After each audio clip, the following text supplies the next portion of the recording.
broadcast here as we're on another live stream for you on Real Sports Live. A very special presentation here tonight. A little fun with some bracketology. Kevin Naro and Billy Watson are joining me. And Kevin, Billy, let's talk right out of the gate about what we have come up with here on Real Sports Live. Looks like it's going to be a lot of fun talking quarterbacks in the Rio Grande Valley. Yeah, I believe so. I think it was just a couple of days ago. I just really woke up with this idea of trying to get creative and trying to keep our fans entertained with sports. And I said, what better way to talk football in May and talk quarterbacks? And then considering we're 2020 and we just started a new decade, I said, why not make a list of the top quarterbacks of the last decade? A lot of these quarterbacks that we came up with are fresh on the mind. Some of them not so much for the younger audience out there, but I think they're in for a little history lesson, and I think the fans are in for a treat. We've already seen a lot of fans nominate their QBs up on our social media pages, but I think this is going to be a real fun treat for the fans for these next couple of weeks. Billy, I know as we were putting the list together and getting it set, we were also getting bombarded even during interviews. Like today, Jacques Isiah was already promoting his starting quarterback when he was there. So there's interest out there as far as what we put together. Yeah, there's a lot of interest. I know we got, of course, Isiah Martinez nominated, like Jacques mentioned. I know Ledesma was put up there a couple times. Michigan quarterbacks were mentioned as well. Just so many quarterbacks in such a wide variety of talent that's just been mentioned and nominated. So I'm interested to see what comes out in the bracket. Again, fans, we're gonna end up flipping this on you, the fans out there, as far as who's going to advance in these brackets. I had a lot of people even talking to me even today. We're like, well, how are you going to advance in the brackets? And is it going to be an ultimate fan vote, or is there going to be some coaches involved and things like that? And let's get to the rules and the criteria and give the fans a little glimpse as to what we put together here on our Quarterback Madness.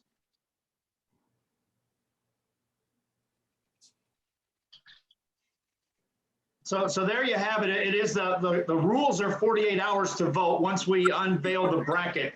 And we're going to go one matchup a day.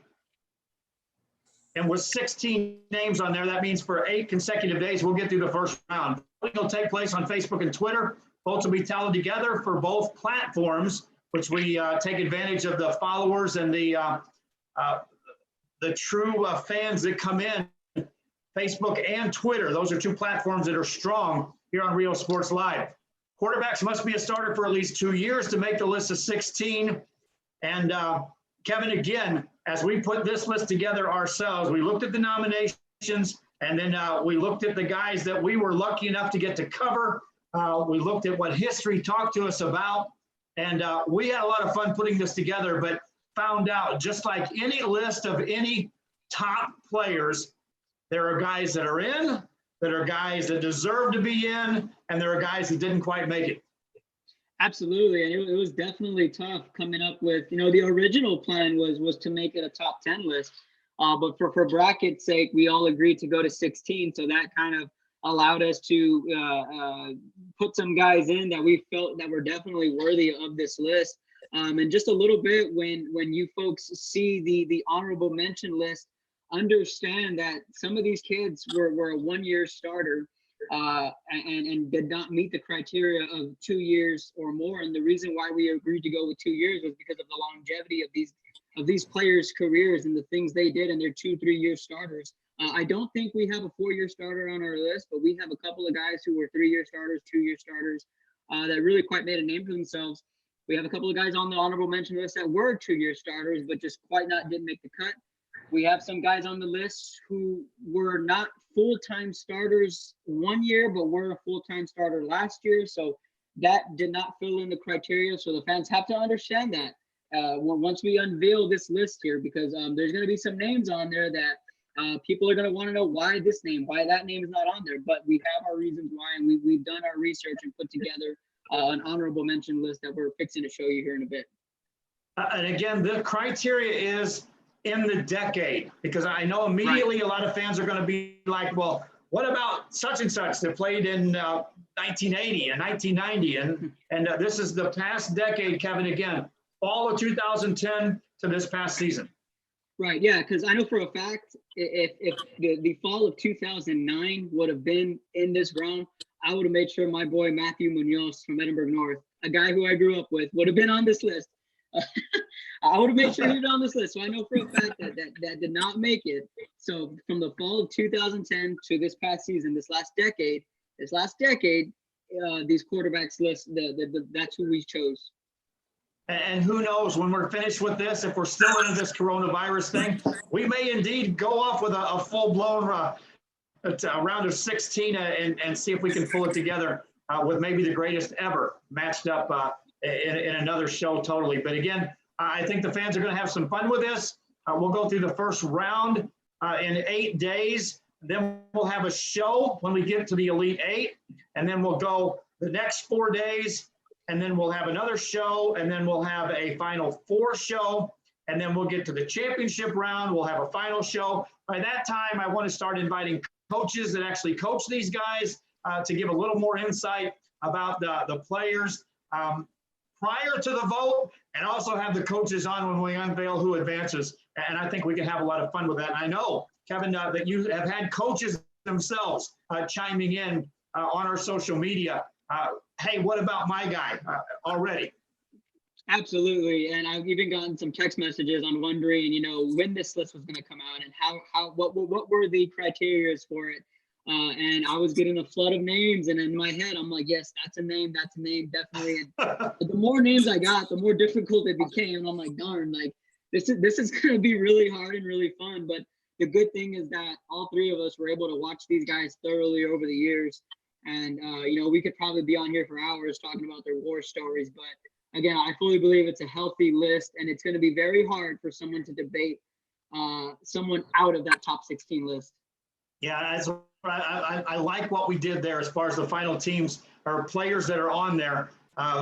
You can argue guys can be in there, but the tougher argument is to argue someone off of that list. And I think we're rock solid there. That being said, we are ready to go, and we want to flip the gears here. Normally, you would see who made it and then who was on the bubble. We're going to put the guys that didn't quite make the bracket, and we're going to go over our honorable mention list. And again, it's going to make some fans cringe, but it's also going to make some fans set up and take notice that, hey, my guy's not on this honorable mention list, so a good chance he's in the bracket. And if you guys are ready, let's roll with the guys that were just outside of our bracket of 16.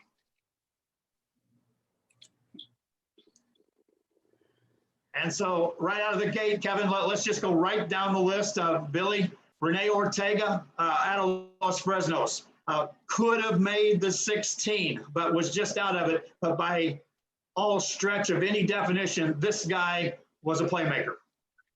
Yeah, and I remember the season that he played. I think Kevin has a little bit more knowledge than I do, but like you said, just wasn't there. And like we said, there's going to be some drama. And I think Kevin can back me up on this because he saw him play. But again, just same with all of these other guys, just not the right amount of criteria that are there. And Kevin can back me up on how well he was, just how he was in high school. Yeah, well, he played for Clint Finley right before Coach Brown got there, and he went toe-to-toe with a couple of he went to the third round, I believe, his junior year against San Antonio Reagan, a game that Joe and I both covered. But Los Fresnos has a long lineage of quarterbacks, and Rene Ortega was a really good quarterback for Los Fresnos and really set the tone for guys like Mark Mata that followed. And I know the thing with Los Fresnos is what they had the longevity with Rene Ortega, but after that, for I think about 3 straight years when Coach Brown got there, they went 1 year starter, 1 year starter, 1 year starter. They did go 3 deep in those rounds, and Mark Mata was a name that was brought up in our conversation. The kid was Manziel-esque. Joe and I saw him play against, was it Southwest San Antonio that year at Heroes? I mean, the kid just single-handedly took over the game. The kid was quick on his feet. He was accurate. He could lay out a dime. But again, he did not make that list because of the 1 year factor. But a guy like Rene Ortega, who really set the tone and played in some big-time football games that Joe and I got to cover, just shy of making the list, but nonetheless an extreme talent out of Los Fresnos. Yeah, and again, this list is our honorable mention, but by no stretch is there any order to this as far as first guy on the list, last guy on the list, and who didn't quite make the bracket. These guys were all in the discussion all the way down to the line when we put the final bracket of 16 together. Fabian Pedraza at Edinburgh Vela. My friends, Vela made that leap from a new program into an elite program. There was no middle road when it came to Edinburgh Vela. They went from a new program to a contender to a dominant force, and Fabian Pedraza was right there in the mix, Kevin Naro. And again, quality quarterback on the field. Absolutely. Yeah, he spent time both at Vela and McCallum Memorial, and in his freshman year, he was battling with actually John Trevino for quarterback spot when the school first opened. And he transferred to McCallum Memorial. He was there with Trevor Spates, and Coach Marcus Kaufman was the offensive coordinator at the time. But it also just did not fit what McCallum Memorial was doing offensively, didn't fit the scheme. So he did come back his senior year to Edinburgh Vela, and that's the year that they broke the mold when they had guys like Mike Arguelles. Robert Guerra was just a junior, Elijah Reina. That was the team that really set that locomotive in motion, was the team that Fabian Pedraza did. If he had another year at Vela, if he would have been a 2-3 year starter, absolutely, he would have been on this list, no doubt, because the kid could play. He was about 6 foot. Last I remember, he was a left-handed quarterback. The kid could drop in some dimes. And the weapons that he had on that Vela team was just insane. And that team, Joe, you remember, they were loaded. They beat Victoria West that year in the 3rd round. Then they played Austin Van Griff in the 4th round. They ended up losing that game. But the wheels were set in motion by Pedraza on getting to the 3rd round and winning district titles. And that was the team that started that dominant run where they didn't lose a district game, I think, until last season when they lost to McCallum Memorial. So Fabian Pedraza, definitely one of the elite quarterbacks in his time in the Valley and one of the better quarterbacks to come out of Edinburgh Vela.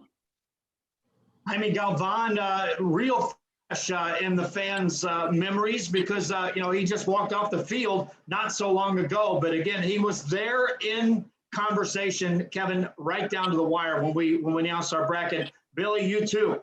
Remember Jaime Galvan.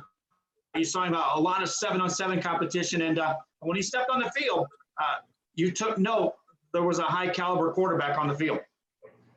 Yeah, and exactly. With 7-on-7, you just knew that when he stepped on the field, you knew he was in command. His arm, his leadership, and he just what a great competitor he was. I remember when they went to go play Midland, and I got to go broadcast that game. Although they were losing by a lot, this kid continued to fight, and just the way he played, I think he had a big run for a score in the 4th quarter, and they still celebrated. That's the leadership that he had.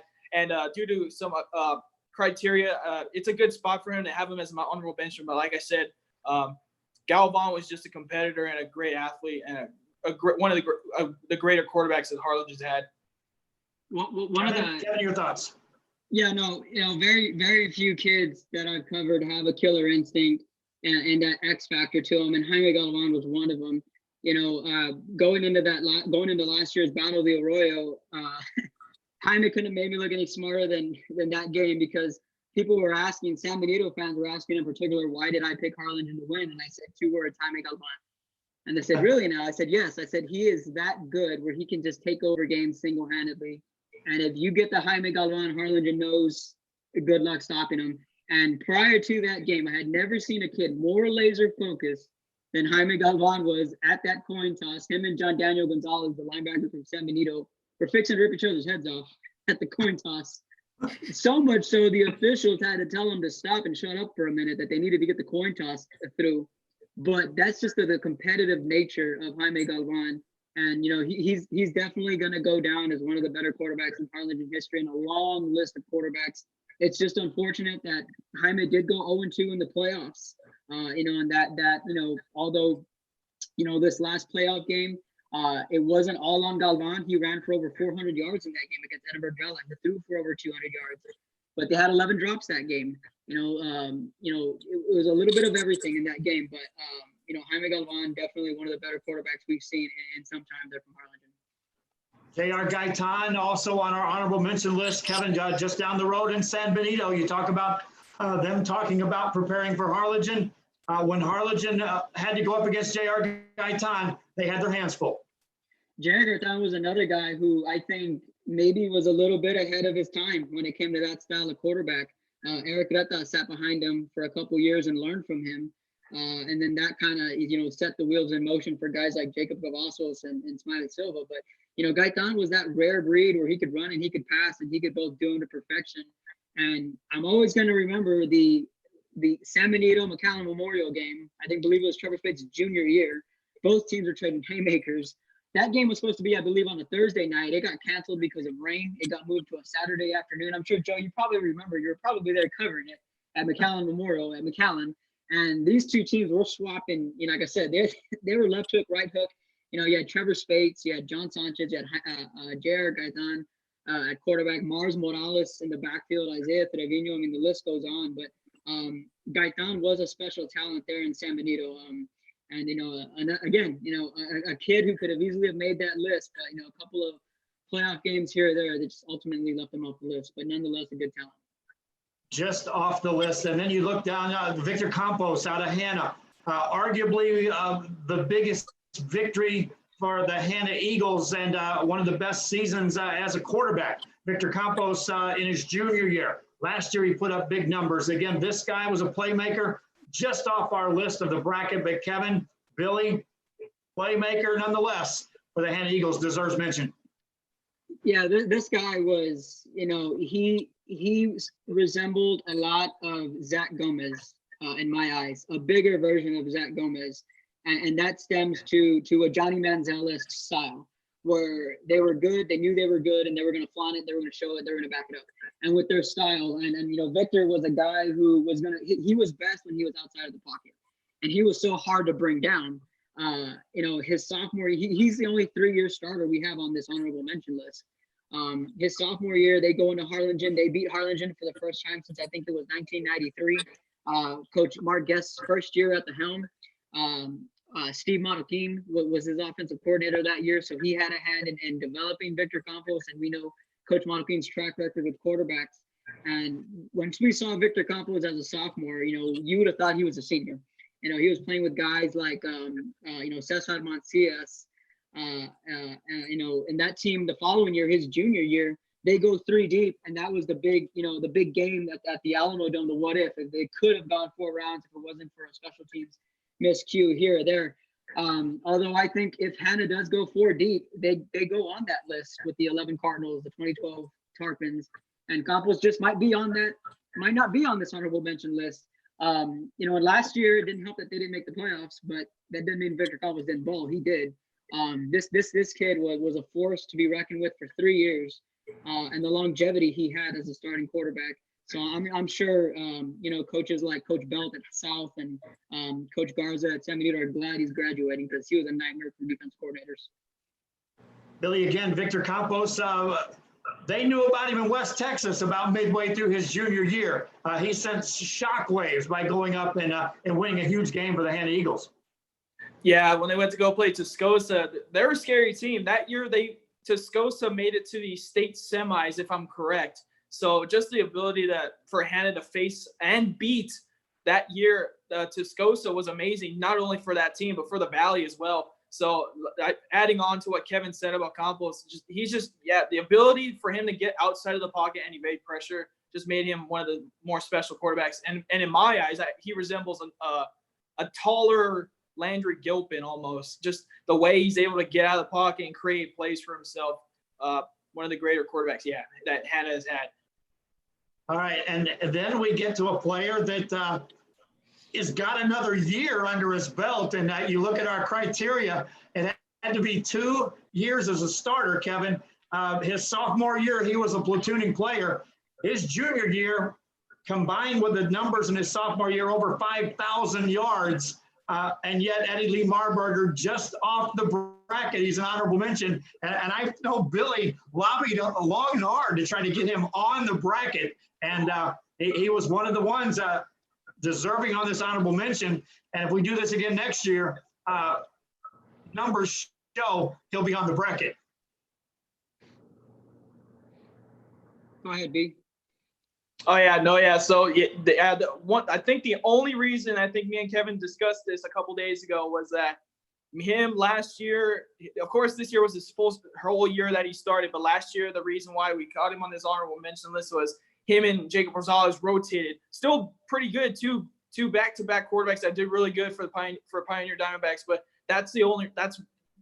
didn't meet the criteria, didn't make a full season. Him and Rosales went the 1-2 punch, but again, he can be on this when we do this next year, and I'm sure a lot of people would have voted for him this year. And me and Kevin went back and forth, and we're like, we should keep him on here, but you don't know what's going to happen. I think he could put up bigger numbers. You never know. Yeah, it was. Go ahead, Kev. Yeah, no, that was my argument, was that, one, that he didn't meet the criteria with not being a 2-year starter, because he did lobby the starting position as a sophomore, started as a junior. We know what happened there. But with the uncertainty of next year, does it change the narrative? Because say Pioneer goes 5 deep, then where do we put him? We don't know that yet. What if they go 2 deep? What if they go 1 deep? What if they don't make the playoffs? We don't know what the story is going to be told from Eddie Lee Marper. We do know he's going to put up some serious numbers, but in a year from now, absolutely, he would be on this list, and we can make a strong case why. But I think that's the best part about this kid, that his story is still yet to be written. He's got 1 more year in him, so I'm really excited to see what he does. But absolutely, just because of the fact that he's got 1 more year left, and he's got a shot to write his story, and the fact that he just was not a complete starter as a sophomore left him off the list. Other than that, he meets every other check mark on this list.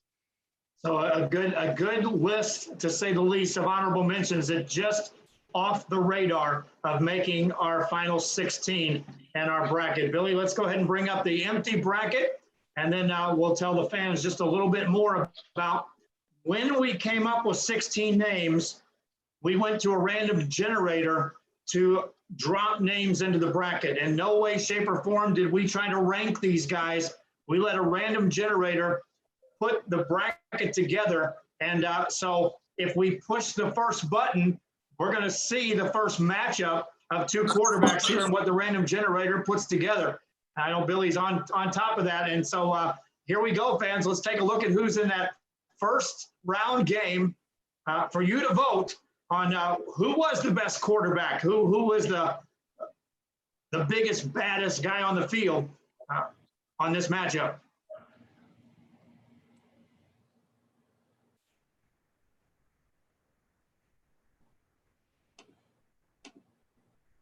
And there you have it. Ed Couchell says Marco Aguinaga, Brandon Garza of the Harlingen Cardinals. And Kevin picked teams. If you took one, I'd take the other. I'd be happy. But let's discuss this matchup of these 2 players and the first on our bracket here of our final 16. Yeah, Marco Aguinaga, starting off with him, the kid was a playmaker for Ed Couchell, and he definitely had some battles there with Mercedes, and just the things he was able to do. He was able to run. He was able to pass. The kid was a game breaker. He had guys like JJ Gonzalez and Gomez, that wide receiver, those 2 combos that year. He set some records there at Cal Chelsea. He went, 3 rounds deep a couple times. It was he was a lot of fun to watch. And then you talk about Brandon Garza, a guy who went to Harlingen High, right in the middle of that heyday in the 2011-2012 seasons. He picked up that mantle from Kevin Ledesma, and that kid was a baller. And he went on to go play at U of H, and then he went over to UTSA, and he just actually recently got declared for the 6 year of eligibility. So he just entered the transfer protocol. So we're waiting to see where Brandon goes next. So he's still playing ball. Marco's still playing ball at Baker College, but Brandon Garza is one of the best to do it at Harlingen High. That is a heck of a matchup. Not too far apart in the decade, but that's a treat right out of the gate right there.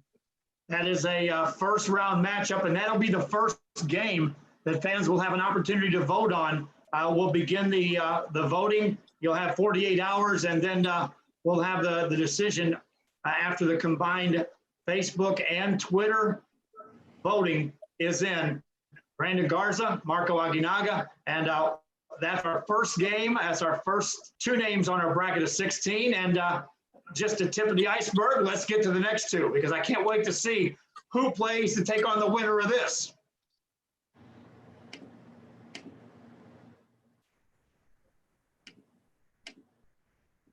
Oh, wow. Well, there you have it, fans. Two quarterbacks that went 4 deep. This is why a random generator is sometimes can really throw a monkey wrench in what you're pulling together. But Landry Gilpin, Isiah Martinez. Kevin, I'll start with Isiah Martinez. Now, directed one of the most impressive drives as a high school quarterback in my experience ever covering football at the high school level when he took a team with less than 2 minutes down and 2-point conversion, advanced into the next round of the playoffs.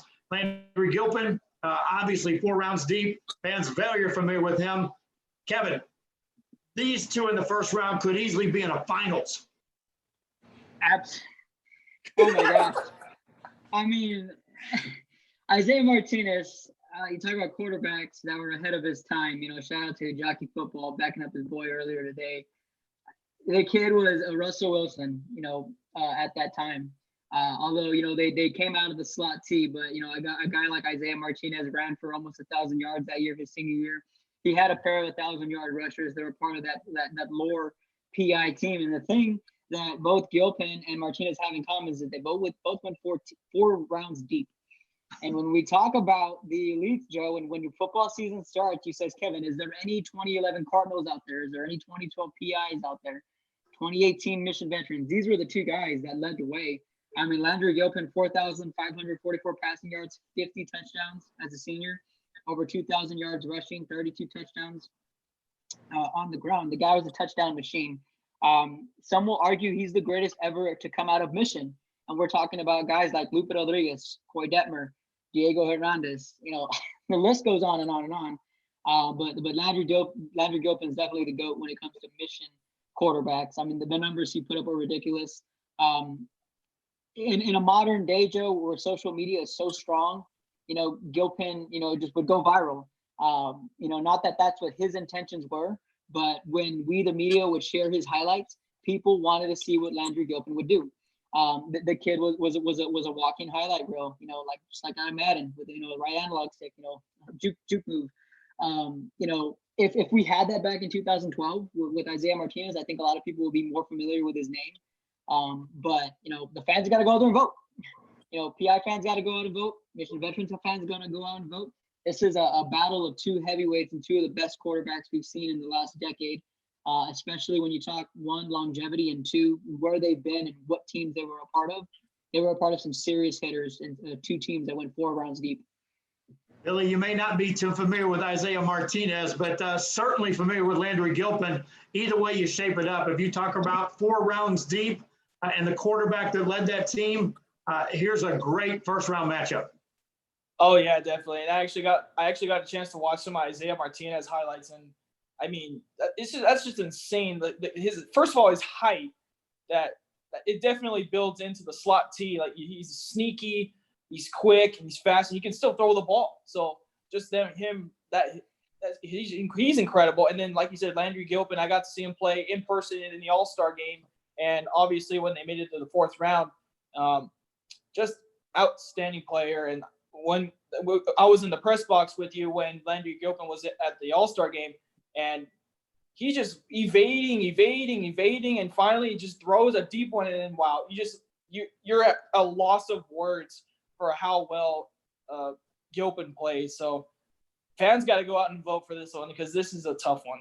I remember well that All-Star game. Billy was down on the field, came up to me in the press box. It's like, hey, has Landry done anything yet? And about that time, he took a snap and he pulled off a play that scored a touchdown. I was like, well, there you have it, Landry Gilpin. And again, going back to Isiah Martinez, I know you had Jockey Zagee out earlier on your show, Kevin, and he was quick to point out that, hey, nominate Isiah Martinez. And I believe he was talking about Coach Stump has also said, hey, what about Isiah Martinez? And so he is a big-time player on this bracket.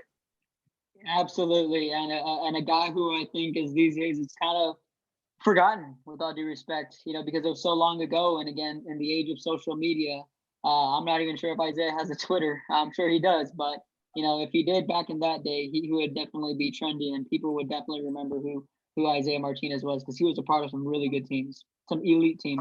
Tarpon fans, you better get out and vote. You're up against a big one there in Landry Gilpin. And again, my early prediction is this perhaps will be the matchup that gets the most votes combined in the first round. All right, let's look what the generator does to move on into the lower half of that right side bracket.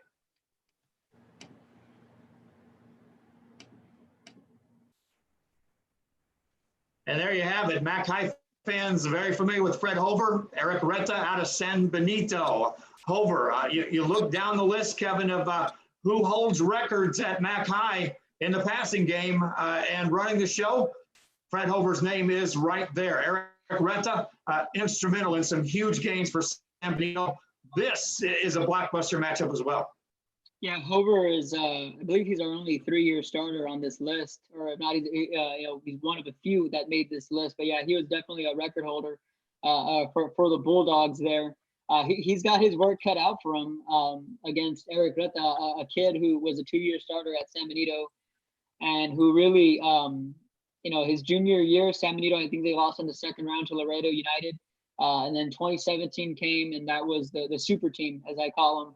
And, everyone knew who Eric Retta was, and he was he learned from J.R. Gardan, who was on our honorable mention list, and he just took it up a notch. I mean, the kid had weapons galore. He had a big offensive line, and just the plays that Retta made that year, that 2017 year, was extremely special, because I believe they were one player, Isiah Pope, away from beating O'Connor in that third round game. And Retta went toe to toe with that team. We had guys like Ty Harper, and Hector De Jesus blocking for him up front. But Eric Retta was definitely a gamer. The longevity was there. He won playoff games. He won district titles. He's one of the better quarterbacks in the last 10 years in San Benito and overall, just in general. He was maybe about he wasn't that tall either. He's a lot like Isiah Martinez. He was a lot quicker. He was a better passer, albeit it was a different kind of offense. But Eric Retta somehow, some way was able to see over his offensive line, and he was able to lay in some dimes. So Eric Retta definitely one of the better talents.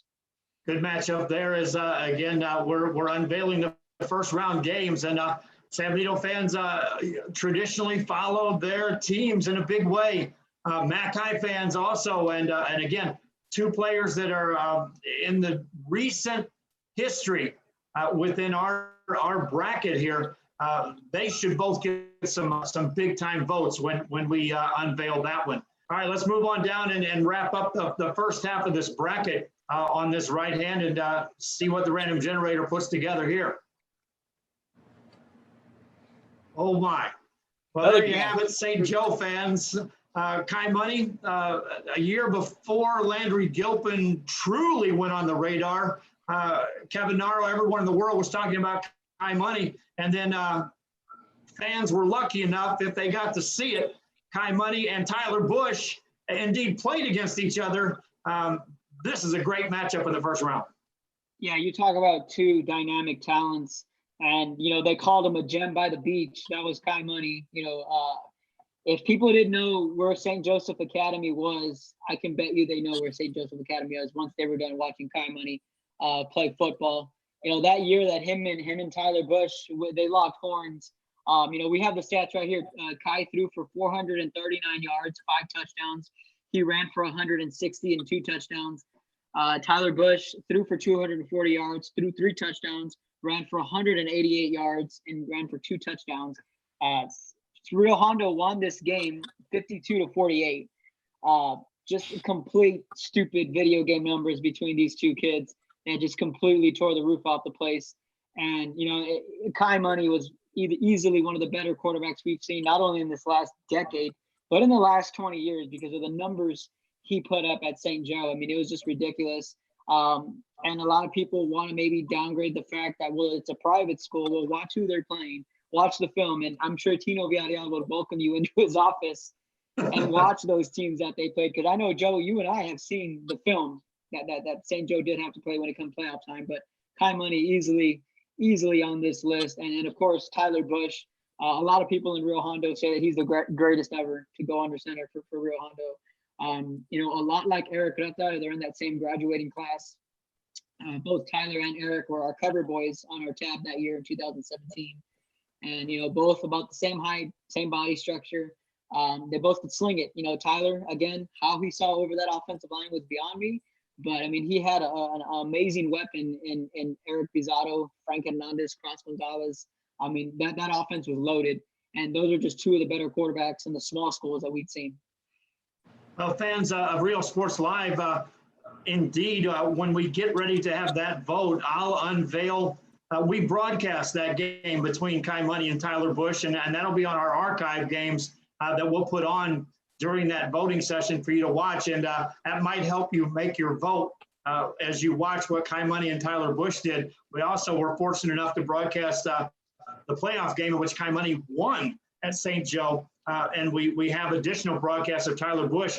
That 2017 season when Real Sports Live was first getting started, it all began with broadcast of Kai Money led St. Joe teams and Tyler Bush Rio Hondo teams. And then it bookended looking up the bracket one with that final game played by Eric Reta and San Benito. So in this part of the bracket, you know, we have some film available of players that were making plays when we were lucky enough to broadcast those games. And again, that matchup there, those 8 names are just simply some of the best. And the good news is for fans, there's 8 more. And so let's go right over to the other side of the bracket. You know, we've talked about the wars on the right side. Let's take a look at the left side of our quarterback madness bracket.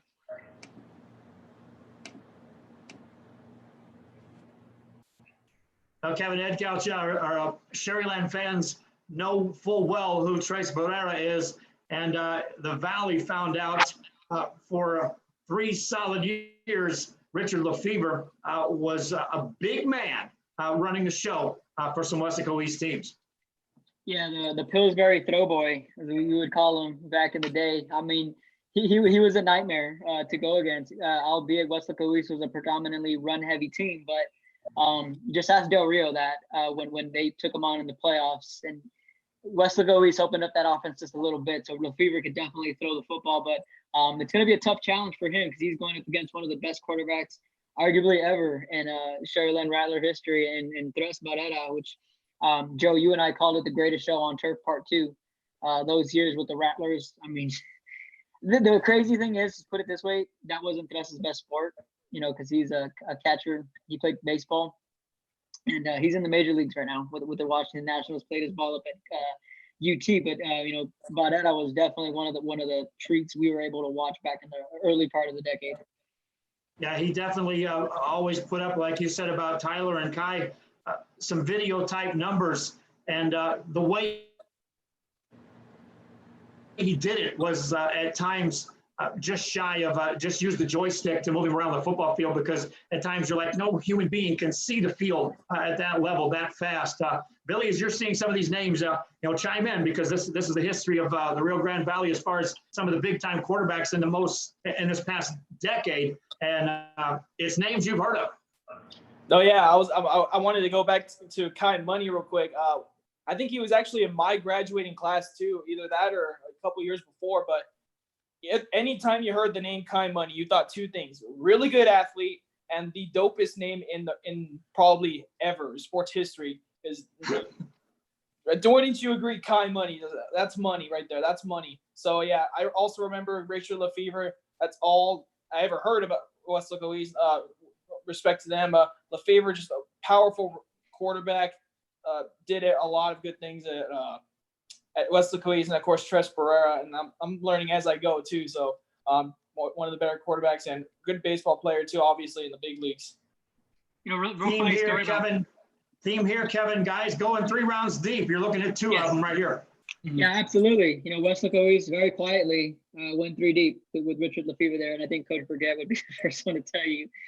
We covered a lot of games where we saw Coach Brigette masterfully put some game plans together, allowing Lefevre to showcase his skills. And he had Roy Pedraza in the backfield and J.C. Vargas as some weapons back there. And that senior year, Joe, I think was the year where everyone got hurt. Pedraza tore up his knee. They went from, but they had to lose Pedraza. Then they put JC Vargas in as an athlete. They lose him for the rest of the year. And it's, you got Richard Lefevre, the last man standing. And he still somehow found a way to get him to the third round. So definitely a very quiet dark horse on this side of the bracket is Richard Lefevre. He was definitely a lot of fun to watch. He actually did go up and play at UIW. But funny story about Kai Money real quick was, remember when we were out at Midnight Madness, Kai Money was already graduated, and before he was on the UT roster, Tino was begging him to go out there and try out, just give it a shot. I want to be a dentist, coach. And I said, man, this kid's got it all figured out. He wants to be a dentist. But if he wants to play football, the boy can play football. So that's not it. Kai Money shows up and says, sorry, coach, I was late. And he's like, well, where were you? Granted, he's already graduated. He brings out a wad of money. He was like, oh, I was playing poker over at the island. I won this wad of money, coach. And he's like, you see, not only is he a quarterback, not only is he a dentist, but the boy can play some poker too. I remember that story. Good stuff. All right, as we move past Richard Lefevre and Trace Pereira, top part of the bracket, left-hand side, Billy, let's see what the random generator slides in here.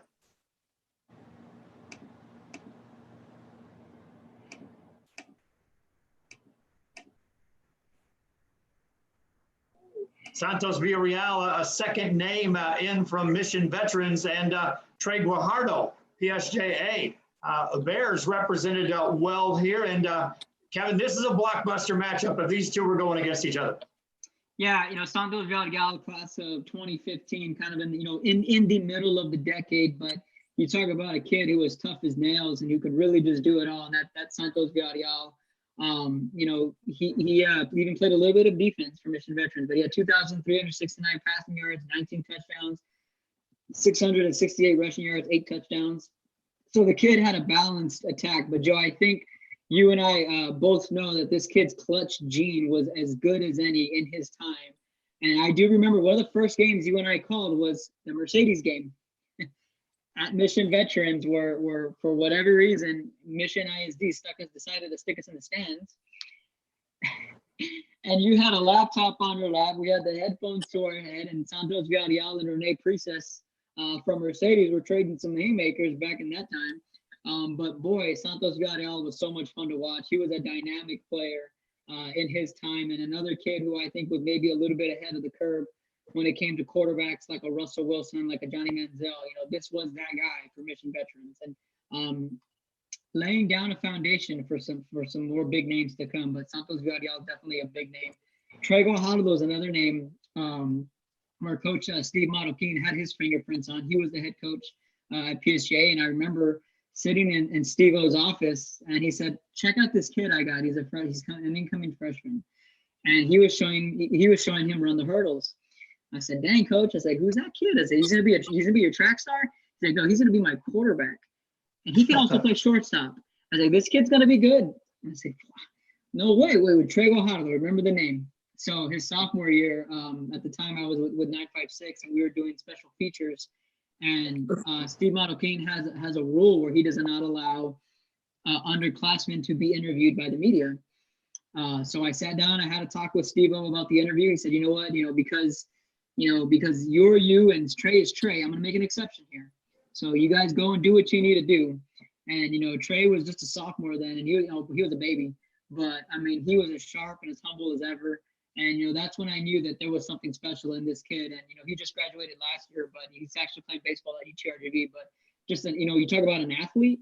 Trey Guajardo did track. He could do the hurdles. He could play shortstop. Joe, that's tough. And then he could also play the quarterback position pretty well.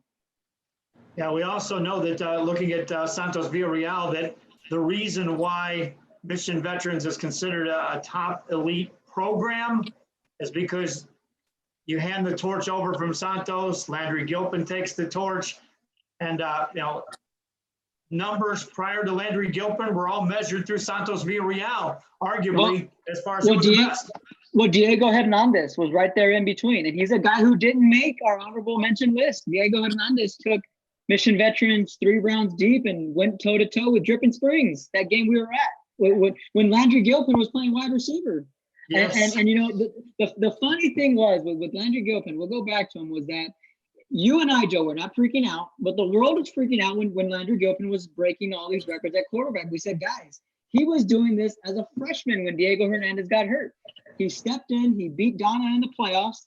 We were learning who Landry Gilpin was, but the tone was set saying, I'll be back in a couple of years. Because, see, Landry is a good enough and smart enough athlete to understand that this was Diego Hernandez's team.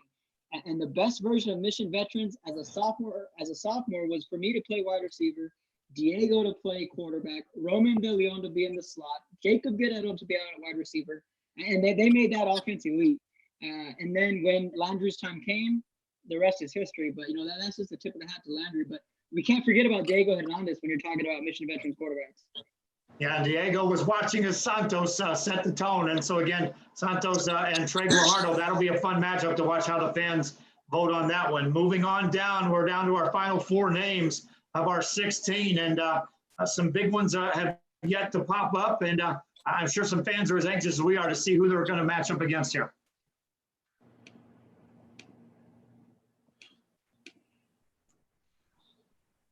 And there you have it. You got Harlingen Cardinal fans. I am certain the fans that were tuning in, Kevin, were asking, where's Kevin Ledesma? Where's Kevin Ledesma?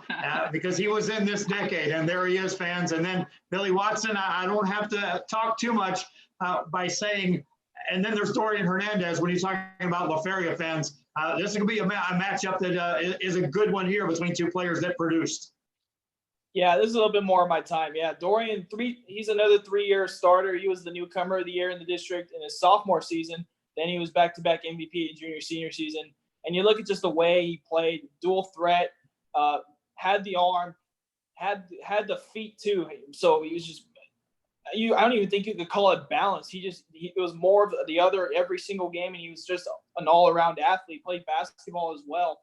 And he was clutch as well. A number of games throughout the year when they played Mercedes, when they played down the stretch against Hidalgo, down the stretch against Zapata even, because they were all tough in district as well. So Dorian definitely put up the numbers in the last few years to be on this list. And Kevin Naro, Kevin Ledesma's name is etched among the top ever to put him on for the Harlingen Cardinals. Yeah, when you talk Kevin Ledesma, you think 2011 Harlingen Cardinals and just how good that team was, Joe. And a lot of those guys still feel that they could have gone 5 deep if the ball rolls their way one way or another. Kevin Ledesma's, him, Randy Bermea, those guys are up on a big poster up in the weight room. It says in the Harlingen weight room, just solidifying how good and how meaningful and impactful that 2011 team was. But, Kevin Ledesma was a guy who was an extremely good passer, and he was hard to bring down. He was a first team All-Valley, first team All-South Texas, and All-State honorable mention.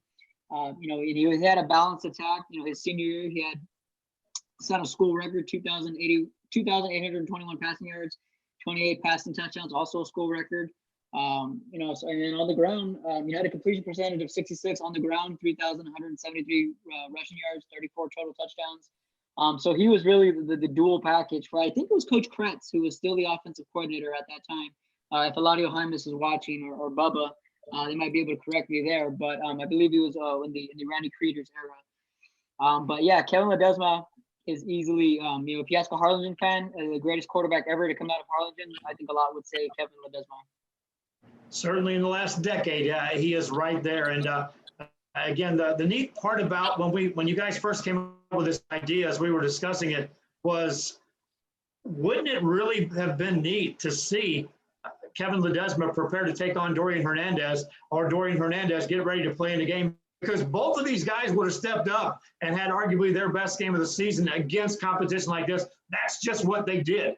When they saw someone else was good on the other side, Billy, you can attest to this for Dorian. When he knew he was playing against someone good, he wanted to be the best guy on the field. And he did, yeah.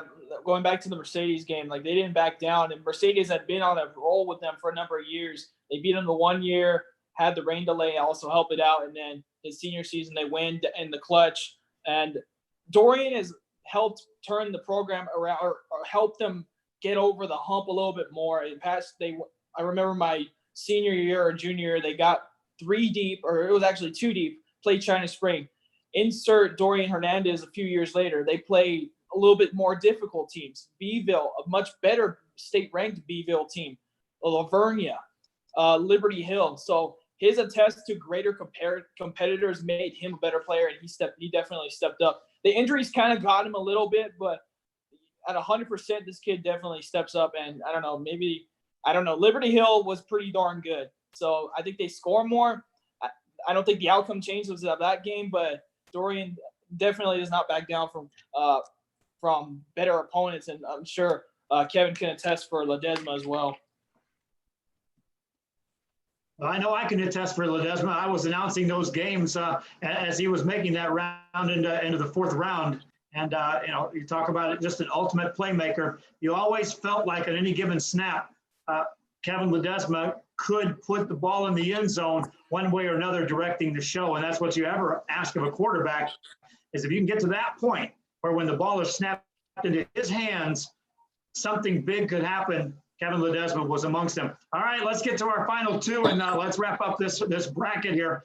As we've got 14 of the 16 names, and we'll try to get to these final 2 names and let the debate begin from there. But let's get them, Billy.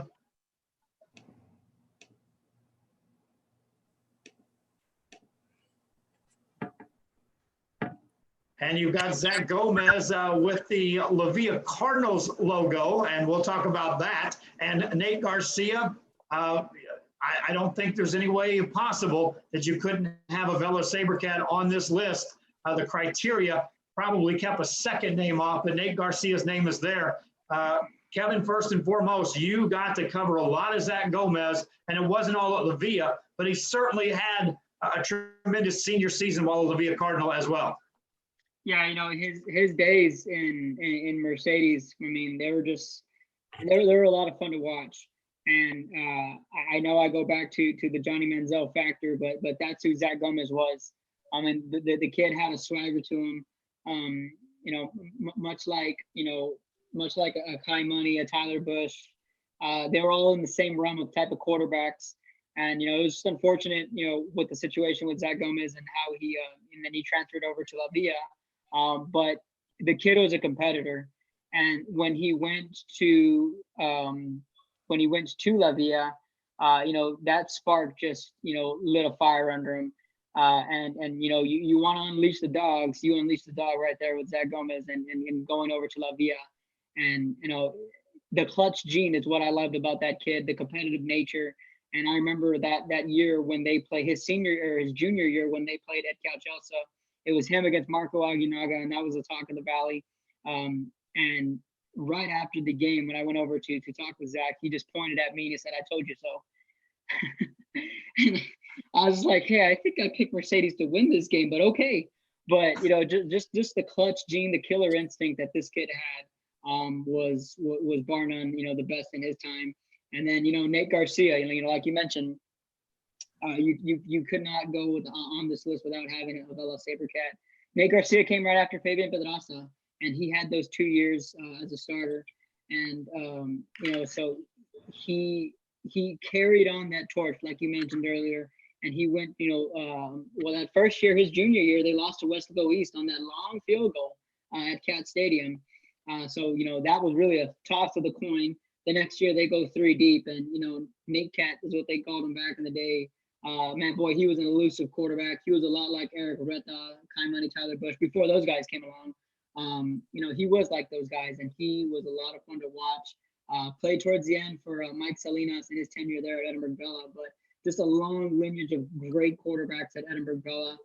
In a short history, I think they're 8-9 years in their program history, but Nate Garcia is definitely one of the better quarterbacks out of Edinburgh Bella with longevity and playoff success. Billy, Zach Gomez, certainly not a mystery to your following as well. Yeah, I actually got to meet him during one of the breaks, and him trying to find his fit in the college area. And you could tell, I can't relate to what Kevin saw in high school, but I can tell that this kid is definitely dedicated to his craft and always wanting to get better. And I could see that clutch competitiveness that he has that Kevin mentioned. And one thing that I do like about Zach Gomez, when he, just like as a physical player, when he plays and when he practices and goes through his reps, when he throws, he holds it through. So that shows how much he likes going through the basics. And that's what like some coaches like to see, how players can relate back to the basics. And this kid, aside from doing the basics and all of that, but he was a great kid. I loved him at Mercedes, and Lavia, he took off there. And I'm glad to see that he's going to play college ball finally. Yeah, it's good to see. I can go story for story with you, Kevin, on Zach Gomez and just the competition. He was always so fun to watch during 7-on-7 because of the fact, and like Billy said, his mechanics were just top notch, and they were a worked mechanic. In other words, he was constantly trying to perfect his craft. There's a lot of guys on this list that worked to make sure they got better. Zach Gomez was right there amongst them. And you go to Nate Garcia.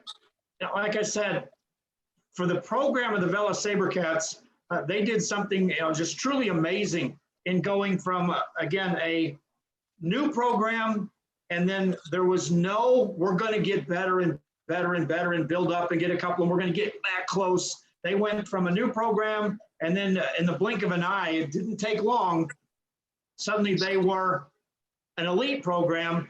And then when Nate Garcia came along, they weren't sneaking up on anybody then, Kevin. Everybody knew exactly what Vela was, and yet Nate Garcia was like, you know who I am, but you still can't beat me. Absolutely. And he had, Robert Guerra still around his senior year, and he had Brandon Guzman, who went on to play at the college level. I mean, the names, I can keep rattling off names, but the weapons were still there. But a guy like Fabian Pedraza, who set that tone reaching the third round, and then Nate Garcia. And, he, like I said, he was just a lot of fun to watch. And he was pretty much basically the same style as those guys we saw later, but again, ahead of his time. And a part of a really good Edinburgh Vela program that won district titles, and we're just blowing people out of the water. And I don't believe Nate Garcia lost a district game because he was in that part of that streak where Vela, I believe, went like 42-0 in the district play. But Nate Garcia makes that list because, again, of the longevity and the playoff success that he had. All right, so there you have it, fans, and we'll begin the voting on game one, which is the Brandon Garza and Marco Aguinaga game. And that'll be once we hit the button on that, there'll be 48 hours to vote. We'll start with game two the next day, and then we'll have 8 consecutive days in which we have the first round and advance on by your votes. So again, we encourage you to share the link, pass the word on to other fans. But our first matchup will be Brandon Garza, Marco Aguinaga, Harlingen Cardinals against Edcouch Elsa Yellow Jackets. Darn it, guys, we can't play sports, but the what ifs is a lot of fun to take a look at these names and to move this bracket forward. Yeah, it kind of makes you think, hey, would it be cool to see Lefevre against Harlingen or Mission Vets against Piaget? I'm pretty sure that might happen. But it's a time where great ideas come into hand, and it's a time where, we miss sports. So this is definitely something that will keep us busy. So I can't even tell you – I can't even give you a first-round winner. So I'm excited to see who comes out of this. My goodness. Yeah, again, we could dissect this all we wanted, but I think we'll leave it right there. And again, Kevin, any final thoughts on this list? Again, we had the honorable mentions. We showed that earlier tonight, and this 16. You could argue, guys, all you want to, but I don't see how you could argue any of this 16 off of this list. Yeah, I know some people were mentioning about Matthew Kaufman from McCallum Memorial, but he was from 2008 to 2011. So we were going from the last decade. So again, remember, this is from the last decade, from the fall of 2010 all the way up until this last season. But no, I think this is a strong list with a couple of guys who really some of these names can take on some names from the 80s and 70s, heck, maybe even 60s and 90s, because these guys were that good. And I'm not going to say any of those names, but we know for a fact there's a couple guys on this list that can take on some of the older players from maybe even the last 25 years. But I think it's a really healthy list that we all put together. The honorable mention list is another extremely good list. But it also comes down to wins and losses with some of these guys. And some of these guys went 3-4 deep. Some guys went 2-3 deep. Some guys went 0 in the playoffs. That's just the way it rolls. But nonetheless, fans, I suggest you vote if you want your quarterback to win. So you'll have 48 hours to vote on Twitter and Facebook. So go on there and follow us at Real Sports Live on Facebook and Twitter so you can vote. And again, it'll be each day we're going to be following this bracket. So just vote. My best advice, just vote. Vote. And to add on to that, we'll be doing votes from Facebook and Twitter combined. So either or to make your vote count, because it's going to be tough. It's going to be tough, and there's going to be some big names. When you take a look at the number or the names that are on our list of 16, fans, if we compiled the statistics, you would have to measure this in miles, not yards. When you talk about accumulative numbers, passing, rushing, and then you could do it by miles. And you would get an idea of just how far these guys threw the ball and just how they contributed to Rio Grande Valley history. Again, guys, great idea as far as this goes. It's just part of our program, Kevin. I know that we've had some tremendous interviews over the past few weeks. I know we've got some big names lined up, some signings. I want to touch base on that because Kevin and Billy, we've had more and more signings come across, and we want to encourage fans, players, coaches, as those signings take place. Normally we would cover that. And our magazine, which just unveiled, we had 2 editions of that, and we're getting ready to push the button on another edition of that. But signings, Kevin, and just some of the quality shows that are coming up to go hand in hand with this quarterback madness. Yeah, no, it's been great having all these guests on here. We've made it consistent Monday, Wednesday, and Friday, 1, 3, and 5 o'clock with having just various athletes, coming from all types of sports. I think that's the best part about our show is that we've been consistent. We've had track athletes, we've had soccer, we've had football, we've had softball, baseball, college coaches, we've had high school coaches. Actually, Joe, I have come up with an idea today. Monday at 3, we're going to have a couple of trainers on, high school trainers on our show for the first time. And then I was telling Billy this earlier today, and he's like, "What, trainers?" I said, "Well, yeah." I said, "The trainers are just as busy as we are and as the athletes. And with no sports, what are the trainers doing these days?"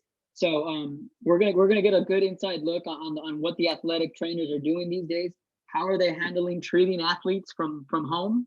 Virtually. So, that's going to be a lot of fun. And, just the star power we've had, guys like Jockey Football on today.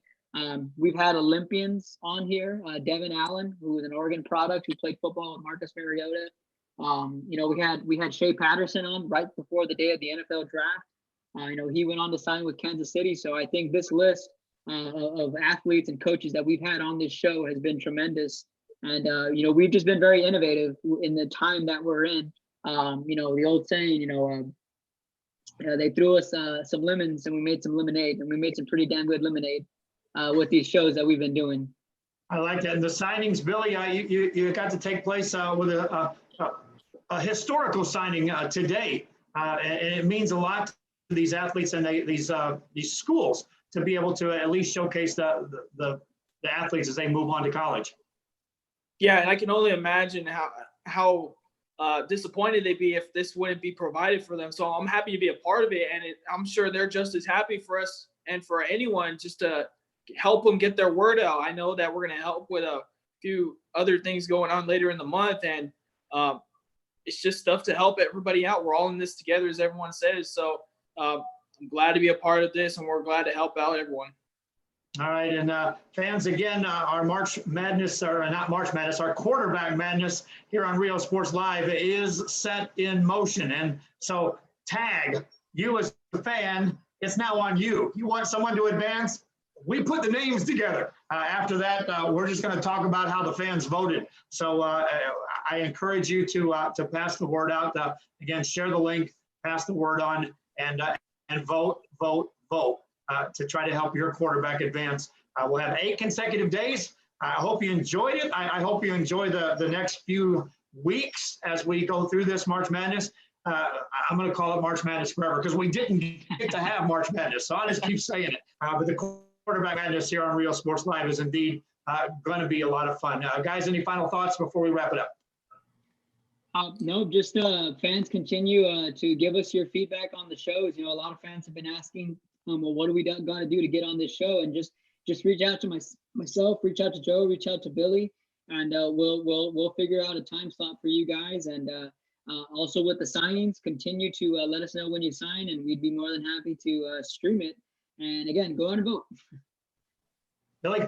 Yep, going off of that, let us know. We're more than happy to do this. We're not doing anything. We're just like everybody else. So we're glad to do it, and we're all in this together. And yeah, vote. It's like what all those ABC shows are saying. You got to vote. Make your vote count. And there it is. All right, our Quarterback Madness is thus set in motion. Enjoy the rest of the weekend. Billy and Kevin, safe travels as you're making your way back across the Rio Grande Valley. Fans, I want to send a special thank you out to everyone that has been involved in everything we've been doing. A lot of companies in the media, a lot of companies across the world have been affected adversely by what's going on in all this social distancing, and certainly sports broadcasting has taken a serious hit. But proud to say, because of fans tuning into what we're doing, it's a rarity to be able to say in many instances on the numbers, which that's all we're measured by is numbers, who's watching, how long are they watching, and where are they watching from. In many categories, I can say we actually grew. So a special thank you out to the fans on that, and we encourage you to vote. That does it for our Quarterback Madness. Bracket is set in motion. Vote. Until next time, good night.